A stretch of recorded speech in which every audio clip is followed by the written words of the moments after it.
The prison cell was cold, small and quiet, too quiet.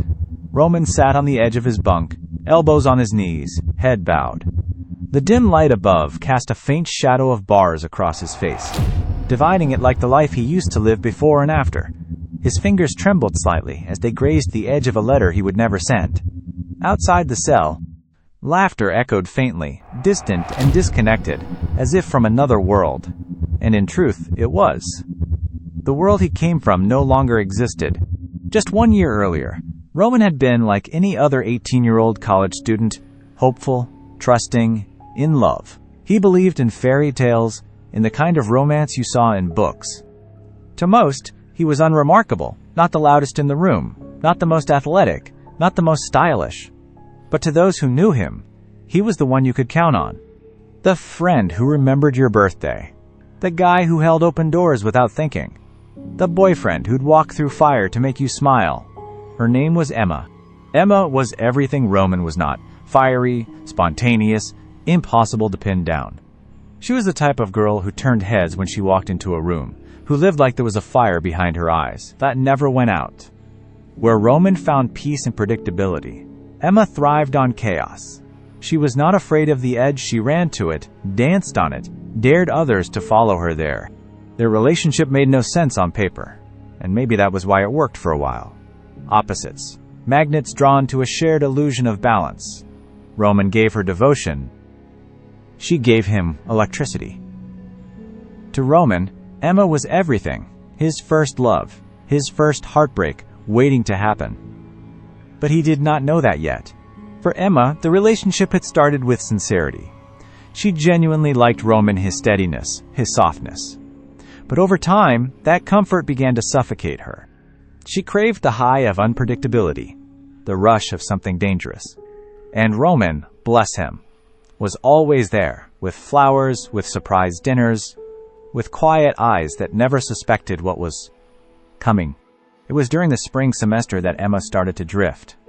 At first it was subtle, a shift in how she kissed him, the way her laughter lingered a little longer with other guys, the texts she replied to slower. But Roman did not see it. Or maybe he did not want to. When you love someone that deeply, your mind finds ways to protect you from the truth. And then came the party. It was meant to be a celebration, midterms done, semester halfway through. A sea of music, red solo cups, too loud laughter, and dancing bodies pressed against each other in the dormitory ballroom. Roman, ever the doting boyfriend, had picked Emma up that evening from her apartment. She wore a red dress that shimmered under the city lights like it was made of danger. "You look amazing," he said, his voice full of awe. Emma smiled. "Let us make tonight unforgettable." She meant it, just not the way he thought. At the party, Roman stayed by her side. He fetched her drinks, wrapped his arm around her waist, introduced her proudly to every group they passed. She laughed at his jokes, kissed his cheek. But her eyes wandered. Near the bar, Roman's closest friends were gathered: Dylan, Henry, David, Lucas, Carson, and Jake. 6 boys he had grown up with in some form or another, trustworthy, loyal, brothers in everything but blood. And they were watching her. Not like friends, not like family. Emma had always been friendly with them, too friendly, maybe. But tonight, she was not hiding anything. Her body language was bold, provocative, the subtle touches, the lingering glances, the unspoken invitations. Roman was blind to it all. Because when you love someone, truly love them, you do not watch them for signs of betrayal. You believe, you trust, and that trust becomes the knife. Later that evening, Emma leaned in and whispered, "I am going to fix my makeup with Carla. Might be a while, do not worry." Roman smiled and nodded, completely unaware he had just been handed the key to his undoing. What Emma did next was not a slip. It was not drunken impulsiveness. It was premeditated. She had already texted Dylan to meet her in the upstairs bathroom. The others would come later. Like appointments, one by one, they arrived. One by one, she let them in. 6 of Roman's closest friends. 6 intimate violations. And while she locked the door behind her, Roman was still downstairs, sipping warm beer, bragging to another student about how lucky he was to have a girl like Emma. He had no idea. And maybe it would have ended there. A betrayal buried in silence, Emma walking back into the room with a practiced smile, her lipstick perfect, her lies rehearsed. She danced with Roman, held his hand, spent the night in his bed like nothing happened. Roman made her tea, told her he loved her, watched her sleep. But the truth has claws. It came in the form of an anonymous email the next morning. No subject line, no explanation. Just 6 video attachments, grainy, unforgiving, labeled with each of his friends' names. And one sentence, "You deserve to know the truth." Roman stared at the screen for what felt like hours.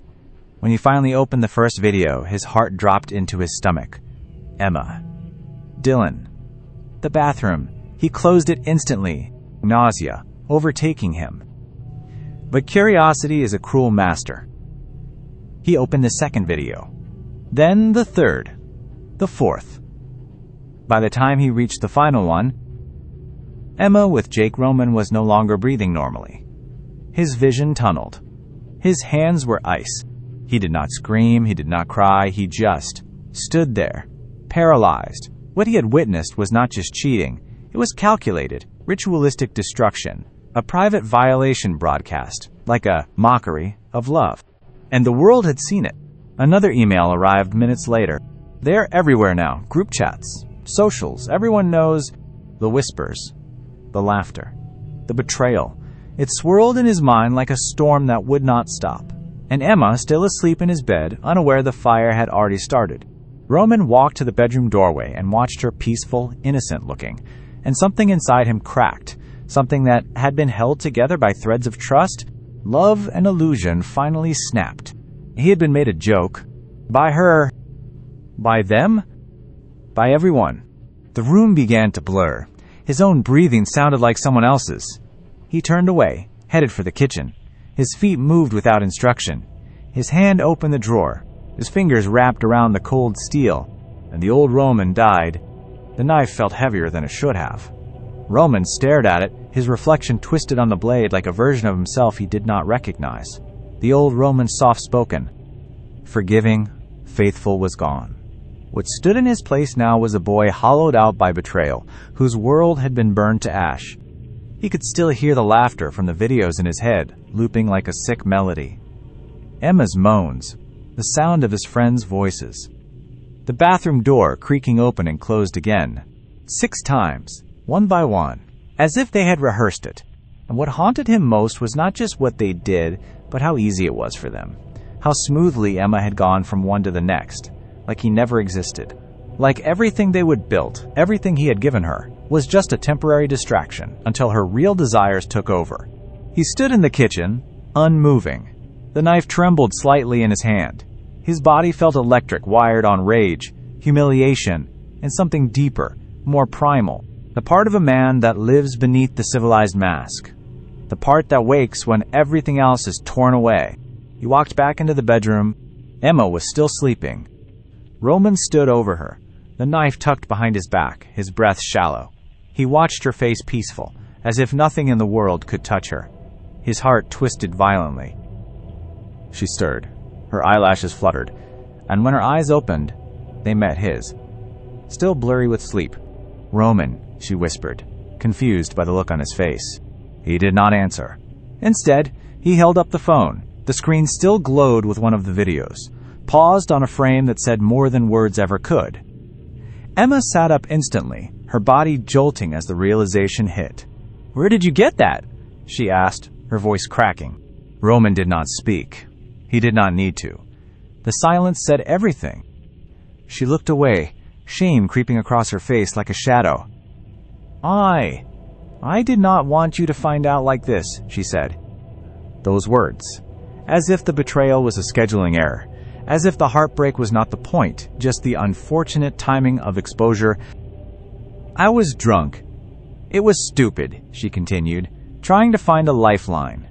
"It did not mean anything, Roman." He finally spoke. Quiet, controlled, dangerous. Didn't mean anything. His grip on the knife tightened behind his back. 6 people, Emma. 6 of my friends. And it did not mean anything. Tears began to fall from her eyes now.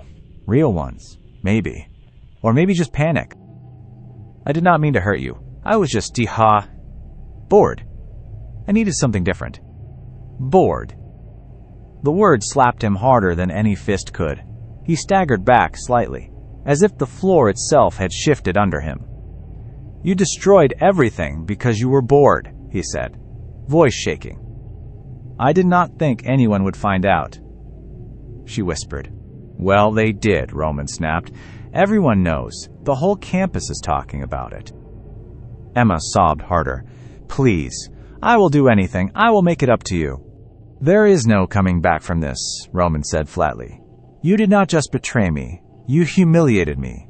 You made me a clown in front of the people I trusted most. He turned away, pacing, trying to suppress the shaking in his chest. In another world, in another version of himself, he might have walked out the door and never looked back. But not this Roman. The weight of the knife reminded him who he had become. Back in the kitchen, his mind raced. Images of the videos flashed again and again. The smirks on his friends' faces. The way Emma had pulled them close, one after the other. His humiliation was not just private, it was public. Shared. Laughed at. Replayed. The girl he had loved had turned him into a punchline. He walked slowly back into the bedroom. Emma was still on the bed, crying. She looked up when she heard his steps. Roman, I know I messed up, she said. But please, do not do anything stupid. Too late for that, he murmured. Her eyes dropped to his hand.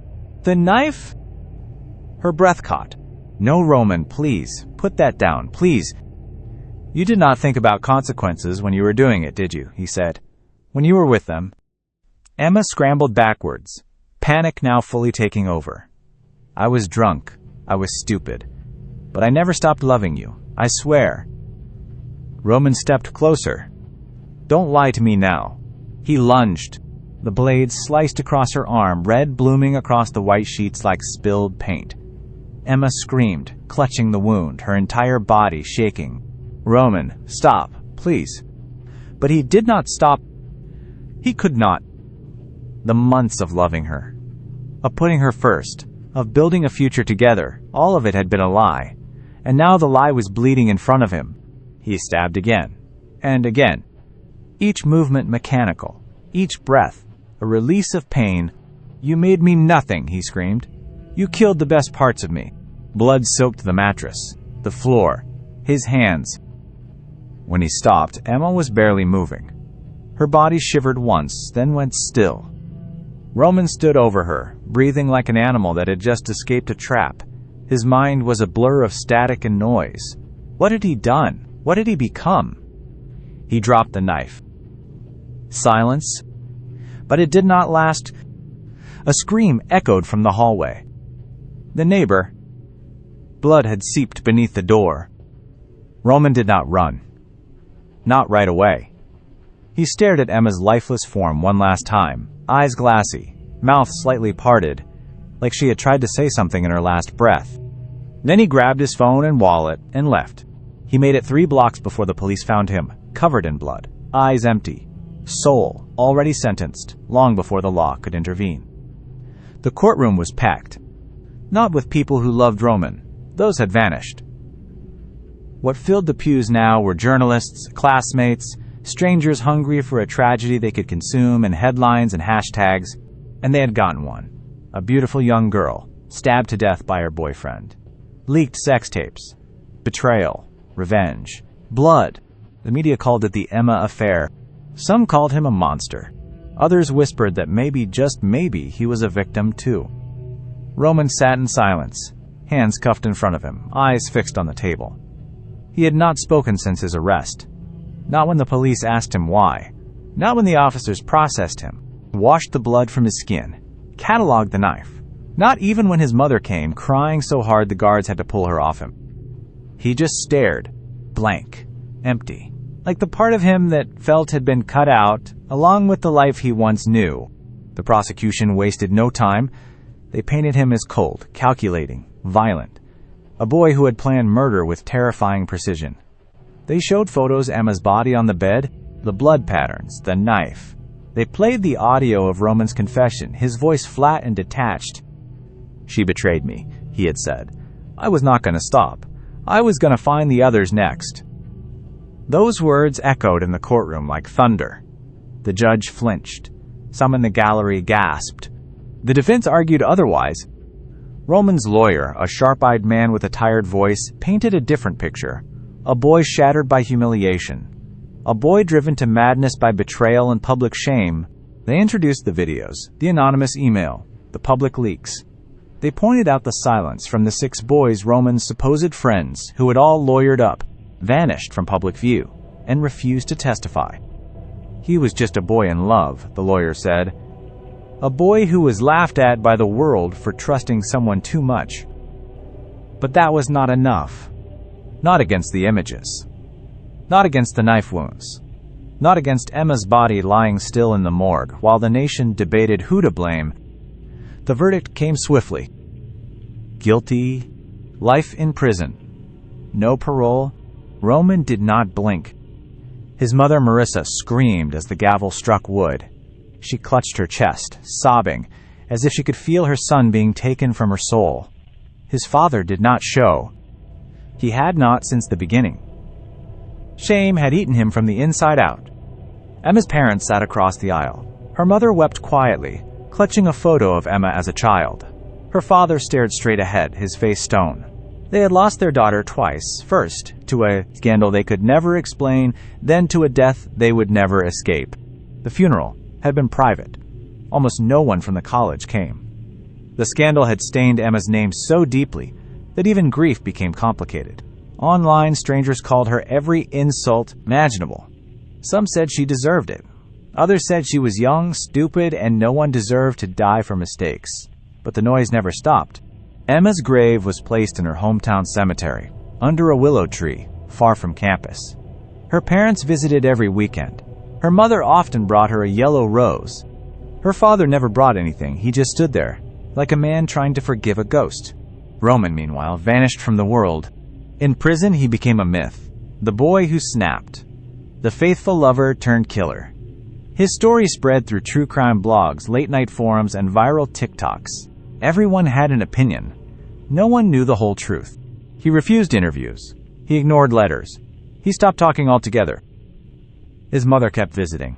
She brought books, photos, stories. She cried in the visiting room, begging him to speak. "Why did not you come to me?" she asked once, tears falling onto the table between them. "Why did not you tell someone?" Roman did not answer. He could not, because he did not know the answer himself.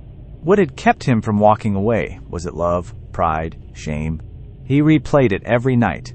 The party, the red dress, the laugh, the kiss, the knife, over and over, until even his dreams were soaked in blood. There were moments in his cell when he felt the regret consume him. Moments when he would stare at the wall and whisper Emma's name, not out of hatred but grief. Not for her, but for the version of himself that died with her. Outside, the college tried to move on. They suspended the 6 boys involved in the videos. 2 dropped out immediately. The rest stayed but were outcasts, mocked, shamed, blamed.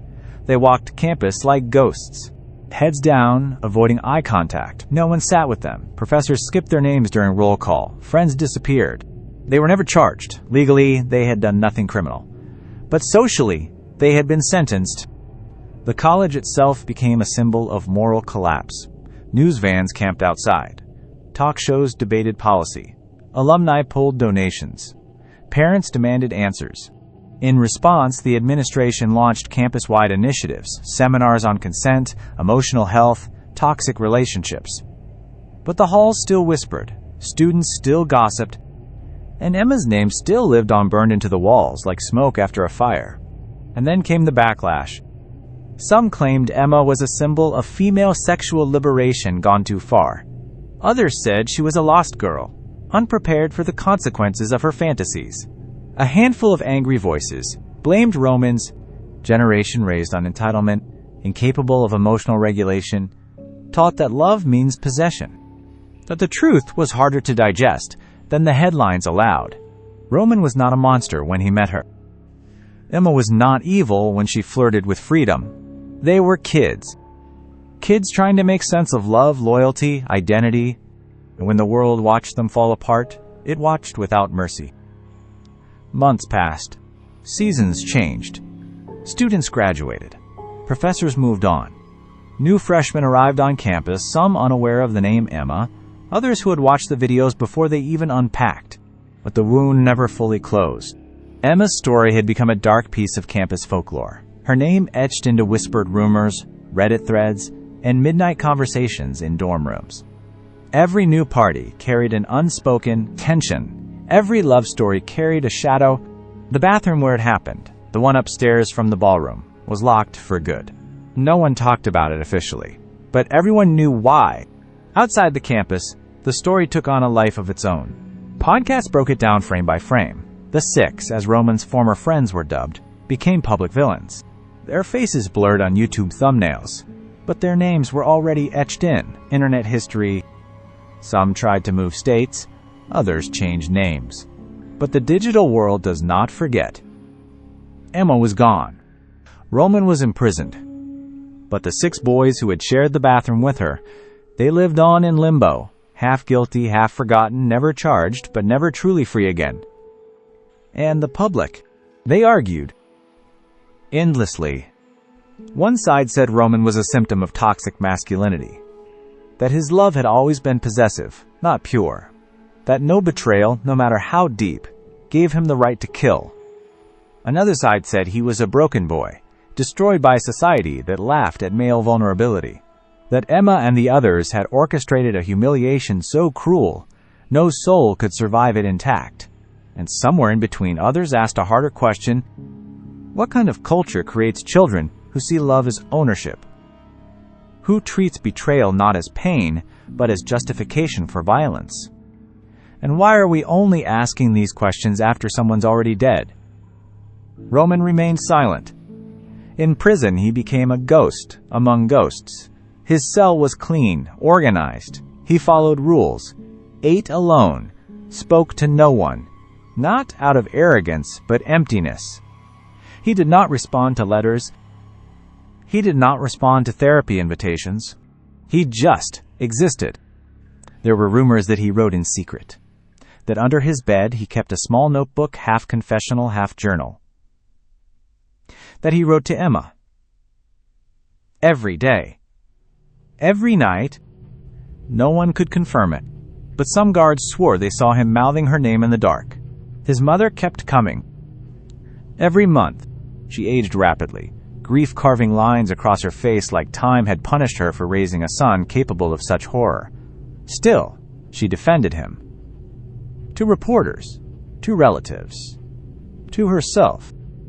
He was a good boy, she said once, holding up a photo of Roman at age 10, holding a trophy for kindness.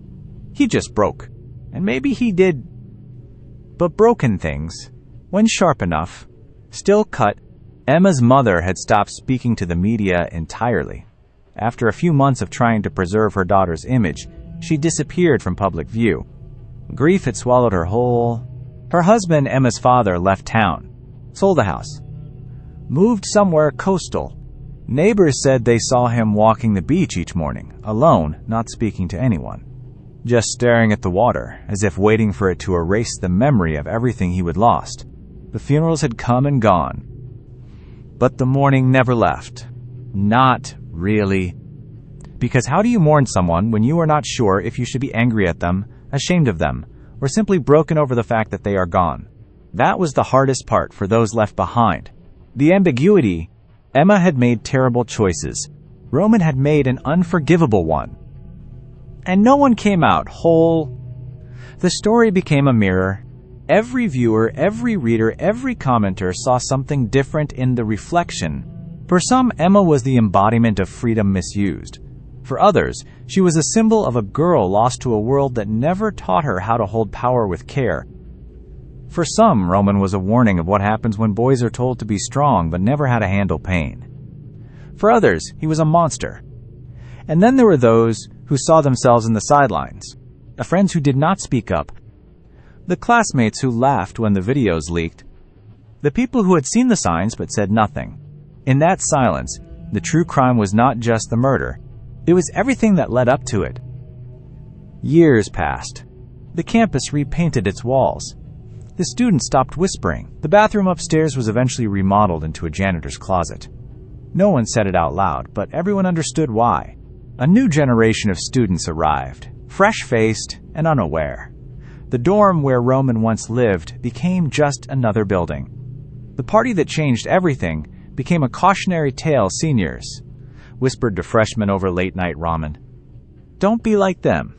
And yet, the video still existed. Buried in forgotten group chats, re-uploaded by anonymous accounts, passed along like cursed relics. No matter how hard the world tried to delete the memory, it lingered, like dried blood on tile. Roman remained behind bars. He aged faster than time demanded. His hair grayed at the temples by 25. His eyes dulled to a lifeless gray. He no longer read the books his mother brought. No longer spoke during visits. He barely acknowledged her anymore. The notebook rumors were true. A guard eventually found it under his bunk pages, filled with repetitive lines. I loved you. I trusted you. I died the night you killed me. Some entries were letters to Emma. Others were confessions to himself. And some, Menestrocks, were just scribbled drawings. A boy with hollow eyes. A girl with no face. The last page simply read, Tell the truth. Not the version people want, the real one. But what was the truth? Was Emma a monster? Or just a girl who made a terrible choice? Was Roman a victim? Or a murderer hiding behind heartbreak? The truth, like most things, was not clean. It was tangled, uncomfortable, and bitter. The media had moved on. Other scandals took center stage. But true crime fans never forgot. Podcasts still whispered the story in dramatized voices. Documentaries interviewed blurred-out classmates who pretended to remember everything but actually recalled very little. But one thing remained the same. Everyone who touched that story came away scarred. Emma's mother eventually spoke again. In a quiet interview years later, she sat in her garden, aged and soft-spoken. They ask me if I hate him, she said. And I do not. I can't. Because hate is too simple. I hate what he did. I hate what she did. I hate the silence. But Roman was a boy, and so was my daughter. Children pretending to be adults. And we all failed them. She paused. We all think we are raising kids for love. But we never teach them what to do when love collapses. Her voice broke. And nobody told my daughter that one moment of thrill could cost her a future. She stared off into the distance, wind brushing against her gray hair. And nobody told Roman what to do when his heart shattered. Emma's grave remained untouched by flowers except the ones her mother brought. No friends, no classmates, just silence. Roman's name was still whispered among inmates, but not for his crime. For his silence. For the way he existed like a shadow in a cage, untouched by time or conversation. His mother stopped visiting. One day, she just Borchut did not come back. Whether she passed away or gave up, no one knew, and Roman never asked. In the end, there were no heroes, no villains, just people. Broken, flawed, desperate people making choices in moments they could not take back. And maybe that is the real horror, not that someone died, but that it could have been anyone. That betrayal does not always come from enemies, but from the people we love the most. That silence can be as dangerous as violence. And that love, when twisted by shame, secrecy, and pride, can destroy more than just hearts. It can destroy lives. So the story of Roman and Emma lives on, not in headlines, not in gossip, not even in courtroom archives, but in quiet warnings, in the way we look at the people we love, in the way we teach our children what love is and what it is not. And in the final truth no one wants to say out loud. There are no winners here, only ghosts.